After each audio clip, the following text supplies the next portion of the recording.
James. You'll notice no clever video, no audio visual. You've just got me and a few notes. I'll rely on the notes because I can't remember everything. So what do? I market things. What's marketing? It's selling your product, your ideas, your services, or you to everybody else.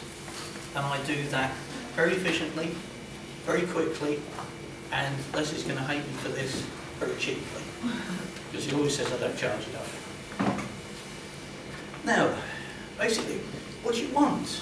You know, what do you want to achieve? And I've said that to customers, and boy has that dropped me in it on occasions. Because I asked that to one customer, and they said, can you blow up a Russian tank for me? And I did. And that was, believe it or not, that was for a battery manufacturer. This was a good one. Can you do an interview for us? We're doing a water pipeline between Bury and Manchester. Now, why anybody wants to take more water to Manchester, I have no idea. When I got there, it was a tunnelling team, Irish tunnelling team, and they were digging underneath a graveyard. The only trouble is I had to do the interview inside the tunnel, which was 350 metres inside. Now, trying to photograph a mining team in a tunnel that was about that big, it was bloody hard work, I can tell you. Oh, there's another one. A friend of mine said, I'm doing work for the Construction Equipment Association, and they've got a huge exhibition, and I've arranged to do a demolition site. I've got customers on the site. Would you mind manning the site for a week? Yeah, fine, I can do that. Oh, and can you find 300 tonnes of rebar that they can process every day?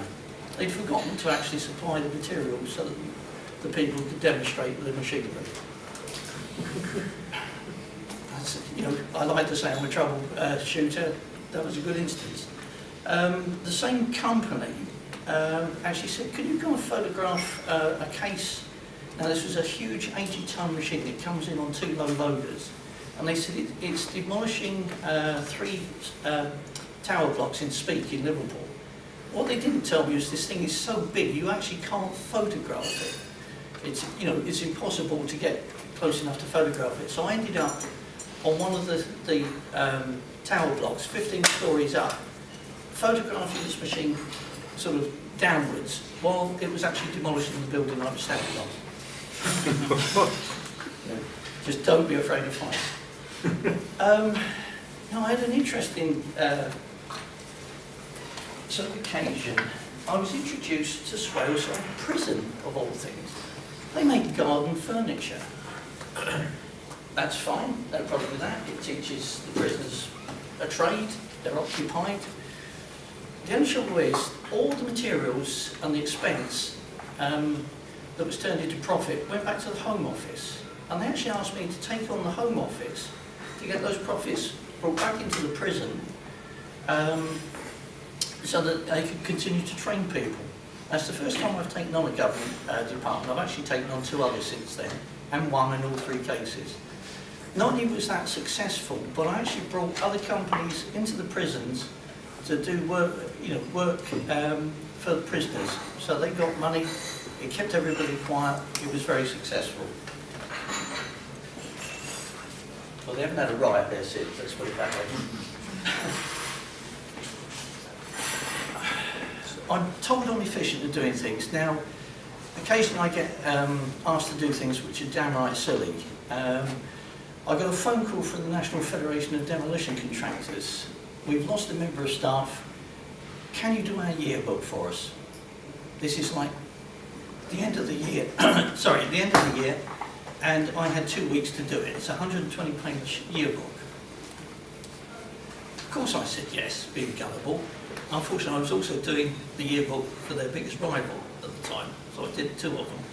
And I did a 70-page magazine at the same time. All went out on schedule, all went out on budget. Yeah, a reminder of a funny customer.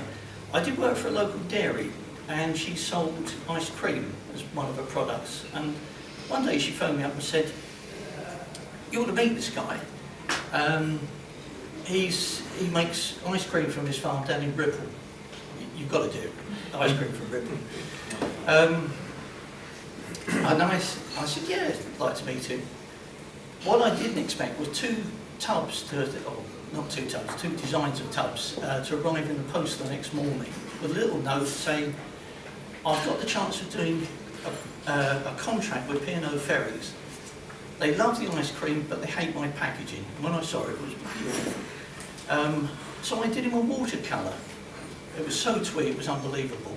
You know, there were cows in the country lane, oak trees, thatched cottages, the works. What I didn't expect to do was to meet up with him that Friday morning in the car park of P&O's building in Dover and pack his ice cream into the tubs I designed, rush into their office, which is a great big open plan office, get these samples out to all their staff. There were the MD and all the board in one corner while we were running around, you know, sampling the ice cream. We didn't have any ice cream when we finished. We just walked round to the office and said, they like the ice cream. Sure, you like their design, can we have a contract? And we walked out the contract 10 minutes later. So if you do something daft, you know, I'm quite happy with that. Talking of daft, Swale Council invited me to a meeting, and that was on a Monday afternoon. Can you print us 30,000 leaflets on a tourist guide for Faversham? Yeah, that's fine. Right, I've got the money all ring-fenced, but it's got to be spent. Okay. By Friday.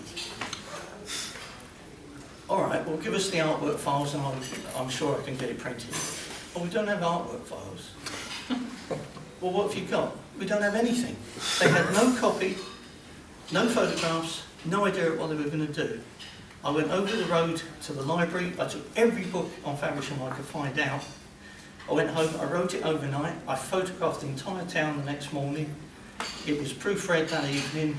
It was at the printers. And on the Friday at about 4 o'clock, I delivered a whole pallet load of leaflets. Unfortunately, I didn't know Gary then. And I think I did it with about 20 minutes to spare. So that was it. But on top of that, I do logos, I do stationery, I do folders, I do all sorts of weird things. Yeah. It's one of my creations. That is hydraulic attachments for a company.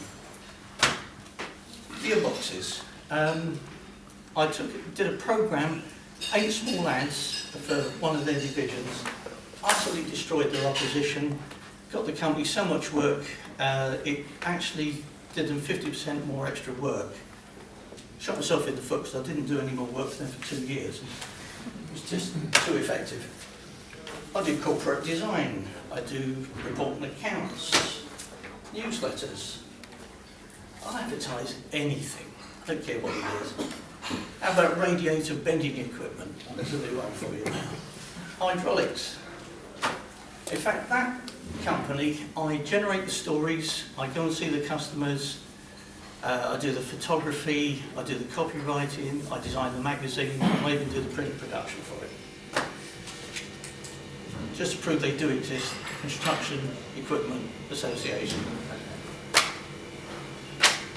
Right, back to the notes to make sure I haven't missed anything. I do exhibitions. I've got a few minutes to say everything. So all I'll say is, any questions? And before you ask them, I'll just say the answer is yes. One, 2 questions? Trying to break it down to specifics for us, because if you say you just do marketing and you do anything, I think it becomes hard for us to refer you. So from what you're saying there, it seems like you do a lot of copywriting and content for magazines and brochures, and as well as that, fantastic business card design. I've got a great looking one. They are fantastic. But would you say it's more you're creating copy for things for them people to print? Yeah, I mean, I write SEO copy for people, but I do a lot of designs. I mean, the little leaflet you've got in front of you there, that's one of mine.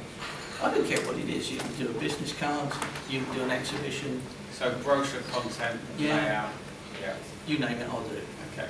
Yeah. As I said, it's got me into trouble a lot of occasions. Time for one more? Yep. Does that include when you're talking about the copy of the content and stuff? You got any experience with PR getting stuff into the press? Oh, yeah. Anything like that, Yeah. because that's something. Everything from recycled. I did an article on how to recycle plastic milk bottle tops in Ireland. Would you believe? That was one of the stranger bits of PR. I've done things for the Chelsea Flower Show on different soils and recycling.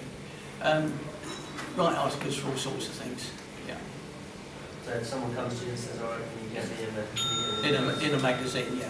you're Quite happy to do that. that. Thank you very much.